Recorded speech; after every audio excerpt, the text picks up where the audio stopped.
ዘመና ክባርኽ ዓመት ፍቕሪ ክኾንላ ዘመና ክባርኽ ዓመት ሰላም ክኾንላ ንለምኖ ብሕብረት ኩልና ስላሴዮም ፀግዕና ዋልታና ንለምኖ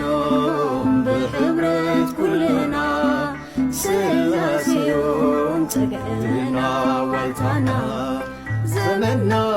ክባርኽ ዓመት ፍቕሪ ክኾንላ ዘመና